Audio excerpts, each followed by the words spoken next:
Bom dia, amigo. Aqui estamos nós juntos mais uma vez, começando um novo dia, no desejo, na expectativa de que o Senhor fale ao nosso coração a partir desses instantes, mas ao longo de todo o dia de hoje.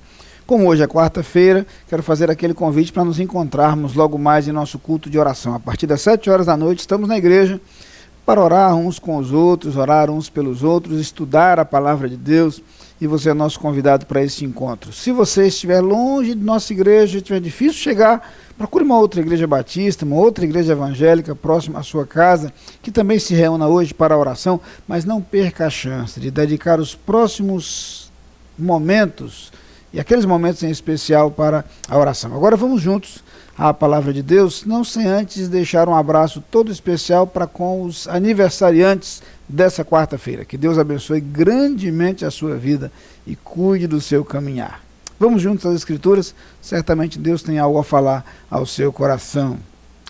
No Evangelho segundo Marcos, no capítulo 4, no versículo 39, nós lemos o seguinte: E ele, despertando, repreendeu o vento e disse ao mar: Acalma-te, emudece. O vento se aquietou e fez-se grande bonança.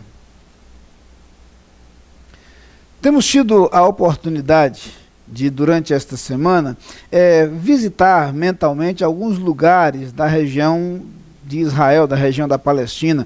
Compartilhei com você que há alguns dias estava com um grupo da igreja visitando alguns lugares, e então temos aqui no programa relembrado alguns desses lugares e alguns episódios ocorridos nesses lugares. Um dos momentos interessantes da viagem é quando, chegando à região da Galileia, mais ao norte da região de Israel, nós conhecemos o Mar da Galileia. Que lugar lindo, lindo. E além do Mar da Galileia, temos a oportunidade de navegar um pouco e relembrar algumas das experiências vividas por Jesus. É claro que, embora a expressão referida seja Mar da Galileia, você tem ali, na verdade, um lago, um grande lago, cuja extensão chega ao máximo de 21 quilômetros do extremo norte ao extremo sul, e no lugar mais largo chega a 12 quilômetros.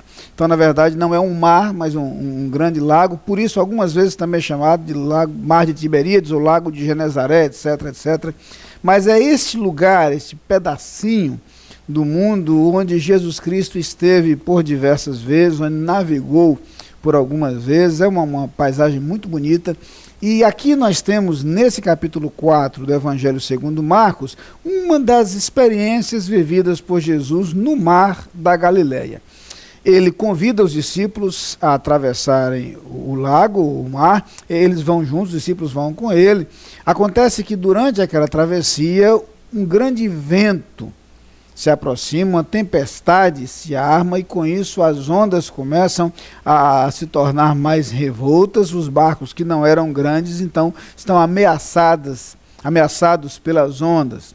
De acordo com a narrativa do evangelista Marcos, Jesus está calmamente dormindo, provavelmente cansado de um dia extenuante e também talvez balançado pelas ondas. Jesus dorme tranquilamente enquanto os discípulos se angustiam com o perigo iminente. E então, diante desse fato, eles procuram a Jesus. E é interessante porque a expressão usada no versículo anterior ao que lemos, versículo 38, é que eles perguntam a Jesus: não te importas que pereçamos? Jesus vem, então repreende o vento, repreende o mar, tudo se acalma, faz-se grande bonança. E há pelo menos duas coisas interessantes nessa história. A primeira delas, a mais aparente, a mais óbvia quando lemos o texto, a demonstração extraordinária do poder de Cristo Jesus sobre a natureza. O texto diz, inclusive, que depois do episódio, os discípulos começam a se perguntar: quem é este que até o vento e o mar lhe obedecem? Jesus é o Filho de Deus, a origem de todas as coisas, aquele em quem e por quem todas as coisas foram criadas, e a Bíblia vai dizer isso em alguns lugares. Todas as coisas foram feitas por ele, e sem ele nada do que foi feito se fez, diz João, por exemplo, no primeiro capítulo de seu Evangelho. Então, na verdade, Jesus é poderoso por ser o Filho de Deus. Mas o texto não traz apenas uma revelação do poder de Cristo. Alguns outros episódios do ministério de Jesus trazem essa mesma revelação, essa mesma demonstração. O outro detalhe para o qual eu chamaria a sua atenção nesse texto é a pergunta dos discípulos a Jesus: não te importas que pereçamos? E eu queria lhe dizer na manhã de hoje que uma das coisas mais lindas que nós aprendemos na Bíblia Sagrada é que Jesus se importa sim conosco. É porque Deus se importa com cada um de nós que Ele enviou Jesus ao mundo. É porque Jesus se importa conosco que Ele viveu entre nós, que Ele sofreu entre nós e que Ele se dispôs a morrer.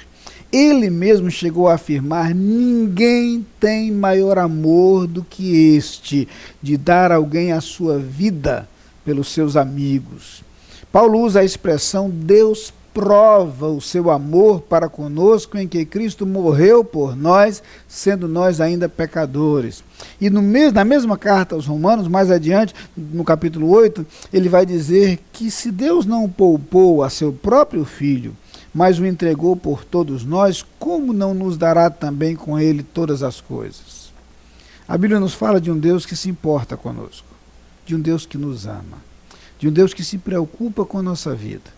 E justamente porque se importa, enviou seu Filho para morrer por nós. Ora, se o bem mais precioso, seu Filho, esteve pronto a dar o seu bem mais precioso, sua vida, por nós, é porque Deus realmente se importa conosco. O que significa dizer que nós temos a plena convicção de que em todos os momentos da vida e em todas as circunstâncias de nossa caminhada nós podemos recorrer a esse Deus que se importa conosco, a esse Deus que nos ama e a esse Deus que age em nosso favor. Assim como Jesus naquela situação acalmou a tempestade e os ventos, nós podemos recorrer a Deus na certeza de que Ele vai agir em nossa vida. E algumas vezes vai transformar as circunstâncias de maneira imediata, outras vezes o fará de maneira progressiva. Em alguns momentos nos capacitará a lidar com circunstâncias adversas, mas eu lhe asseguro, Ele lhe agirá. Ele agirá porque Ele se importa com você. Vamos orar. Pai querido, muito obrigado, Senhor, porque a Tua palavra nos fala do Teu poder, mas fala sobretudo do Teu amor, de Tua preocupação conosco, de Tua graça para conosco, de Tua misericórdia, Senhor. Por isso nós Te agradecemos. Agradecemos o fato de podermos recorrer a Ti, de podermos confiar em Ti e de podermos, Senhor, sentir a Tua presença ao nosso lado, a nos abençoar, a nos guiar e a cuidar de nós. Eu quero Te pedir agora, Senhor, pelas pessoas que nos assistem neste instante, que haja a experiência vívida da entrega a Ti, da submissão à Tua vontade, para que Teu cuidado para com essas pessoas se manifeste, no nome de Jesus. Amém. Você é nosso convidado a participar das atividades da Igreja Batista da Capunga. No domingo, Escola Bíblica Dominical, às 9 e 18 horas. Culto, às 10 e 19 horas. Transmitidos ao vivo pela internet e pela Rádio Evangélica 100.7. Culto infantil e atividades para crianças de todas as idades. Todas as programações com interpretação para surdos. Igreja Batista da Capunga, Rua João Fernandes Vieira, 769, Parque Amorim, ao lado do Colégio Americano Batista. Fone 3092-6578. Visite o nosso site www.capunga.org.br.